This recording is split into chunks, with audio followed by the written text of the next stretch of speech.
Is better than I can.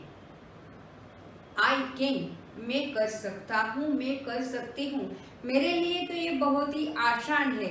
इसमें कौन सी बड़ी बात है, ये कौन सी मुश्किल बात है। इन सब सेंटेंस का प्रयोग, इन सब सेंटेंस का यूज हम बार बार करते हैं, जो दिखाते हैं कि आई कैन, मैं कर सकता हूँ, मैं कर सकती हूँ। और हमें जब सक्सेस पानी होती है, अपने ड्रीम्स को साकार करने होते हैं, किसी गोल तक पहुंचना होता है, तब हमारा ये जो आई कैन है उससे ज्यादा वर्क करता है आई डू, यानी कि मैं करता हूँ। चलो मैं शुरुआत करता हूँ, मैं कर रहा हूँ, मैं अपनी कोशिश कर रहा हूँ। So I do is better than I can.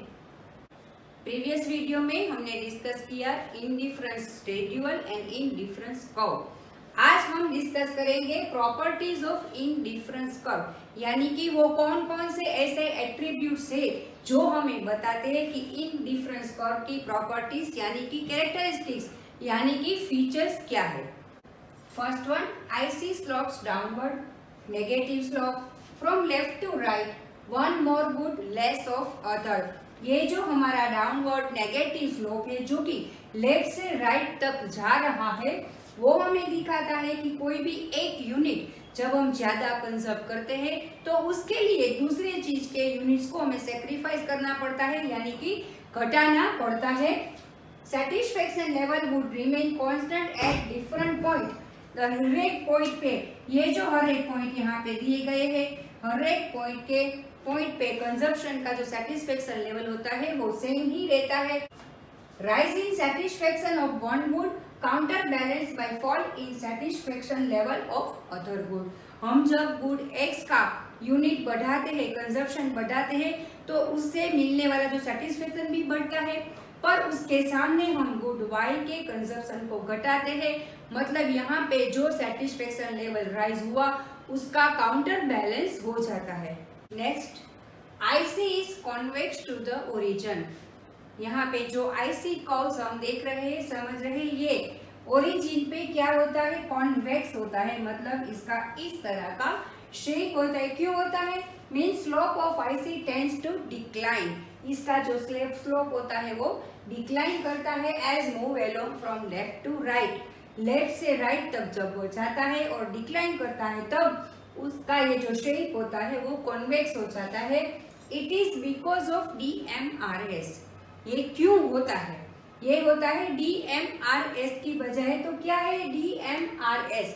Diminishing marginal rate of substitution इसका पूरा नाम है।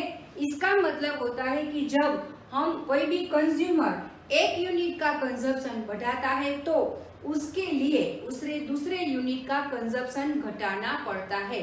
तो ये जो दूसरे यूनिट का कंजप्शन घटा रहा है उसको कहते हैं diminishing marginal rate of substitution. यहाँ पे जो दो चीज दी जाती है वो सब्स्टिट्यूट होती है।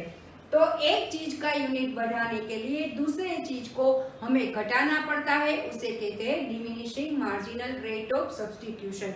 हम यहाँ पे देख रहे हैं कि जैसे जैसे हम एप्पल का 1 यूनिट बढ़ा रहे हैं, यानी कि पहले हम 1 एप्पल कंज्यूम कर रहे हैं, अब 2 कंज्यूम कर रहे हैं, तो क्या होता है, पहले मैंगो के यूनिट्स थे 10, अब हो गए हैं 7, यानी कि -3। इसका मतलब ये हुआ कि एप्पल के 1 यूनिट का कंजप्शन बढ़ाने के लिए हमें मैंगो के 3 यूनिट्स का कंजप्शन घटाना पड़ेगा। उसके बाद फिर भी अगर हमें एप्पल का कंजप्शन बढ़ाना है, यानी कि 2 से हमें 3 तक जाना है, तो फिर वापिस हम आके इस मैंगो का 7 में से 5 करेंगे, यानी कि फिर भी हम घटाते हैं। उसके बाद जब हम एप्पल का 3 से 4 करेंगे, यानी 1 मोर यूनिट कंजर्व करेंगे, फिर हम मैंगो का कंजप्शन घटाएंगे। और ये जो घटा रहे हैं, ये जो डिक्रीज होता है वो भी डिमिनिशिंग तरीके से डिक्रीज होता है। इसे कहते हैं diminishing marginal rate of substitution. In order to gain an additional unit of good X, he is prepared to give up less and less unit of good Y। अगर हमें कोई एक चीज का कंजप्शन बढ़ाना है तो दूसरे चीज का कंजप्शन घटाने के लिए, सेक्रीफाइस करने के लिए हमें रेडी रहना होता है। ये है हमारी second property.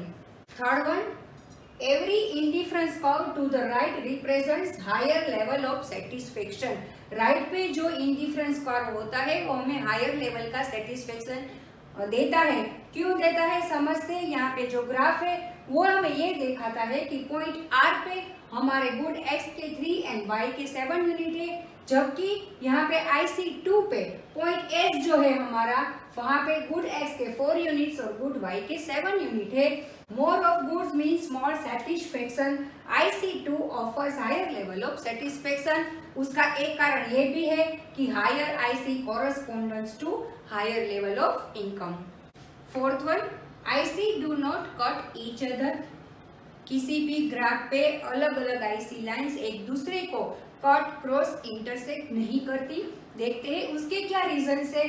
To different satisfaction lines can not have a common points. यहाँ पे कंज्यूमर का सेटिस्फेक्शन लेवल हमने अलग अलग कॉम्बिनेशन से दर्शाया है। तो ये कॉम्बिनेशन को देखते हुए हम समझते हैं कि यहाँ पे कोई भी पॉइंट कॉमन ही नहीं है।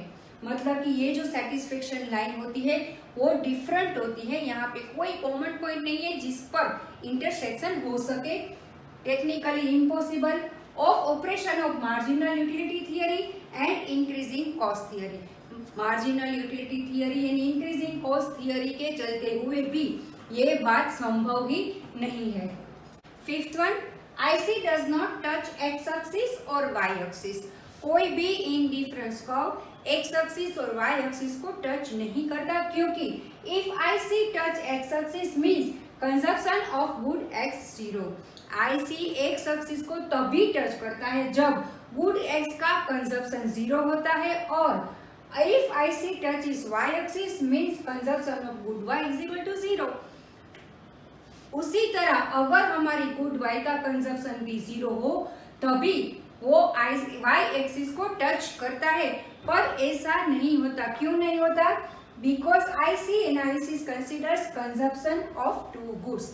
इन डिफरेंस कर्व का हम ये जो एनालिसिस समझ रहे हैं, सीख रहे हैं, वो वही बात कंसिडर करता है कि कोई भी कंज्यूमर टू कॉमोडिटीज कंजर्व करके कैसे इक्विलिब्रियम तक पहुंचता है। इसीलिए कोई भी IC does not touch x axis और वाई एक्सिस।